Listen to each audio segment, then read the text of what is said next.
Oke, kembali lagi bersama saya di sini. Baik, pada pagi yang indah ini, izinkan saya untuk mempresentasikan suatu materi mengenai data mining ya. Jadi di sini kita akan melanjutkan materi data mining yang kemarin yang masih pengantar gitu ya. Nah, kali ini yang akan kita bahas adalah mengenai knowledge discovery from database. From data ya, yaitu KDD ya. Di dalam data mining KDD ini adalah suatu metodologi yang dipakai untuk mengeksekusi data mining. Nah, seperti apa KDD kita lihat ya. Nah, kalau kita ngomongin data mining gitu ya, artinya dia akan mengolah dan menggali data dan kita akan menemukan suatu knowledge dari data tersebut. Knowledge itu kita bisa ibaratkan apa? Menggali tanah dan mendapatkan emas ya. Emas itu kan berharga. Seperti data, kalau kita ngomongin data, knowledge itulah yang kita cari dari tumpukan-tumpukan suatu data. Nah, data seperti apa saja yang dapat diolah di data mining? Macam-macam ya, mulai dari database, data yang berasal dari data warehouse, dari database transaksional, dari sensor, data stream, time series, temporal, sequence data, wah, gambar gitu ya, data spasial, dari social network, wah pokoknya banyak ya, termasuk multimedia database ya, gambar, suara, database apa gambar, suara, video gitu ya, teks dan internet gitu ya. Jadi semua jenis data yang ada bentuk digitalnya itu kita bisa olah menggunakan data mining gitu ya. Kita akan mencari knowledge ya, emas. Asik ya, nambang-nambang dapat emas. Oke, KDD, knowledge discovery in database. Nah, from data, jadi macam-macam ya.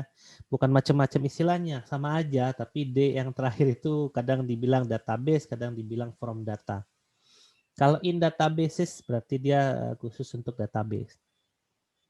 Ya, jadi intinya tetap kita menggunakan istilah KDD adalah proses untuk mencari dan mengidentifikasi suatu pattern atau pola dalam data di mana pola yang ditemukan dapat bermanfaat dan dapat dimengerti. Nah, pola yang ditemukan dapat bermanfaat dan dapat dimengerti, itulah tadi yang kita sebut dengan knowledge. Jadi knowledge-nya adalah pattern atau pola. Nah, KDD berhubungan dengan teknik integrasi, interpretasi, dan visualisasi dari pola-pola sejumlah kumpulan data. Kalau kita lihat data ya, dengan mata kita membaca data 100.000 record, pusing. Ya, kita baru baca data yang ke-10, data yang pertama udah lupa.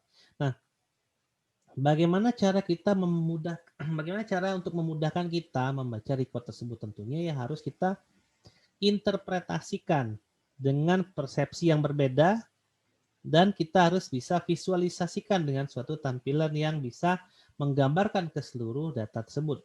Ya, interpretasi yang berbeda itu maksudnya kita tidak membaca datanya satu-satu tapi bisa di-summary gitu ya, bisa disimpulkan data itu.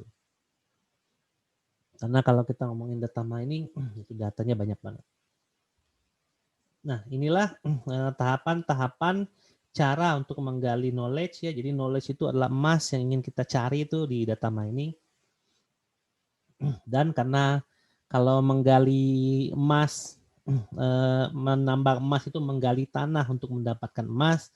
Kalau di data mining itu berarti menggali data untuk mendapatkan knowledge. Makanya di awal atau di permukaan adalah data, lalu di ujung hasil akhir kita adalah suatu knowledge atau pengetahuan. Nah, bagaimana menggalinya? Menggunakan tools ya tentu saja, dan ada tahap-tahapnya seperti menggali tanah. Nggak mungkin gali batu, nanti kalau udah ketemu batu ya nggak mungkin gali batu pakai cangkul ya, pasti ganti toolsnya ya, pakai bor misalnya. Nanti kalau ketemu tanahnya keras, ketemu tanahnya lembek dan lain-lain, pasti toolsnya akan diganti-ganti ya. Nah, sama nih kalau kita ngomongin data mining, setiap tahap kita akan melakukan sesuatu dengan tools yang berubah-ubah. Oke, jadi mulai dari data, di data kita pakai teknik selection untuk menghasilkan target data.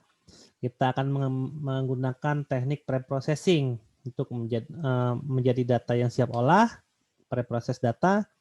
Kita akan ubah data itu menggunakan teknik transformation sehingga menjadi transform data, data yang akan digunakan untuk digali gitu ya. Lalu kita menggunakan teknik data mining untuk mendapatkan pola. Lalu pola itu kita gunakan teknik interpretasi dan evaluasi untuk mendapatkan knowledge. Jadi selection, preprocessing, transformation, data mining, interpretation, and evaluation itu adalah toolsnya, gitu ya.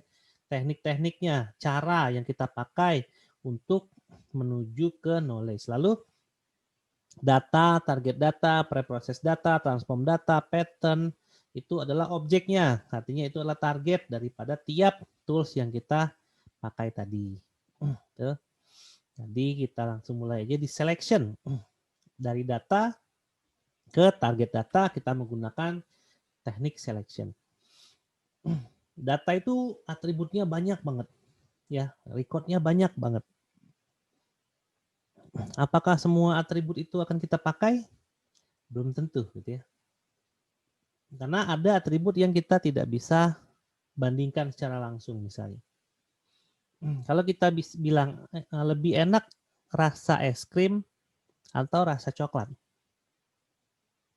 Rasa es krim dan rasa coklat tidak bisa dibandingkan kalau dia berdiri sendiri. Apakah lebih enak strawberry atau rasa coklat? Rasa es krim strawberry atau coklat? Nggak bisa ya, karena secara data tidak bisa membandingkan enakan strawberry atau coklat kalau hanya terdiri dari atribut rasa saja. Kecuali nanti kesimpulannya adalah jumlah yang memilih rasa coklat lebih banyak daripada yang memilih rasa strawberry, baru kita simpulkan bahwa coklat itu lebih enak daripada strawberry. Tapi kalau kita disajikan hanya data yaitu rasa, di mana rasa itu ada rasa coklat, mangga, jambu, strawberry, dan lain-lain, apakah itu bisa kita bandingkan? Nggak bisa. Gitu ya. Ya, nggak boleh subjektif ngebandinginnya. Nanti menurut saya rasa coklat, Pak. Nah, rasa coklat itu kan subjektif kamu aja. Nah, di situ kita dari suatu kumpulan himpunan data tadi yang atributnya dan fieldnya banyak, kita harus ambil subsetnya. Ya, kita tidak mungkin mengambil semua isinya untuk kita olah karena berkaitan dengan optimal efisiensi dan efektivitas juga ya, dari sisi waktu, dari sisi waktu eksekusi, dari sisi kompleksitas dan lain-lain. Jadi kita harus ambil subsetnya. Ya, atau kita bisa ambil sampelnya, di mana subset atau sampel itu akan mewakili keseluruhan dari data. Teknik yang dipakai macam-macam, teknik evaluasi, bisa teknik statistik dan lain-lain, gitu ya. Jadi nanti hasilnya akan disimpan ke dalam suatu data yang kita namakan sebagai target data di lokasi lain, ya. Kemudian ada tools yang berikutnya preprocessing, gitu ya. Di mana preprocessing itu nanti akan merubah target data menjadi preprocess data. Oke. Nah, di sini pada tahap preprocessing itu ada tahapan cleaning juga, itu disatuin. Jadi itu kita akan menghapus noise. Nah, yang ada pada target data. Karena target data tadi baru memilih subset variabel atau atributnya. Ya, ketika kita udah dapat yang representatif, maka kita akan melakukan proses preprocessing untuk membersihkan datanya sehingga dia akan menjadi proses data yang siap untuk diproses. Ya, data itu noise-nya banyak, ada data yang hilang gitu ya. Misalnya dalam suatu atribut ada tahun terbit atau tahun produksi atau tanggal produksi, ada yang punya, ada yang enggak gitu ya. Belum lagi ada database yang formatnya tidak sama. Misalnya format nama ada yang huruf kecil semua, ada yang huruf besar semua, ada yang alay dan seterusnya gitu ya. Jadi noise itu banyak, terus belum lagi ada nilai yang tidak imbang gitu ya, yang terlalu jauh. Misalnya ada tertulis di situ pegawai memiliki gaji 10 juta, padahal semua pegawai itu gajinya di bawah 1 juta semua. Artinya 10 juta itu noise, ya terlalu jauh. Entah salah input, entah apa itu saya nggak tahu gitu ya. Nah, apa saja yang kita bisa lakukan cleaning di sini? Duplikasi data misalnya. Karena mungkin datanya dari data warehouse, banyak datanya tidak normal dan lain-lain. Jadi duplikasi data kita, ya ngapain kita pakai data yang sama, padahal satu aja cukup gitu kan. Terus ada nggak data yang tidak konsisten, misalnya tadi gaji, ya. Atau kadang-kadang ada juga kota, nama kota gitu ya. Nanti ada yang nulisnya matahari. Padahal nama kota di Indonesia nggak ada yang namanya matahari. Nah itu kan inkonsisten gitu ya. Padahal kota itu harusnya ya Bandung misalnya, Cimahi dan lain-lain gitu ya. Terus kalau ada salah cetak atau kesalahan pada data kita bisa perbaiki ya seperti missing value, datanya hilang, formatnya tidak sama gitu ya. Misalnya data bulan Januari format tanggalnya adalah DD, MM, YY. Di bulan berikutnya kebalik MM, YY, DD. Saya nggak tahu itu kenapa. Tapi itu wajib kita harus perbaiki dulu. Oke. Nah, di teknik preprocessing ini kalau ada data yang lain yang relevan, kita bisa masukin gitu ya, sehingga akan menjadi preprocess data. Nah, setelah itu kita lakukan proses transformasi. Proses transformasi ini akan mengikuti teknik data mining apa yang akan kita pakai. Misalnya kita menggunakan klasifikasi naive Bayes. Dia kan statistik ya, peluang.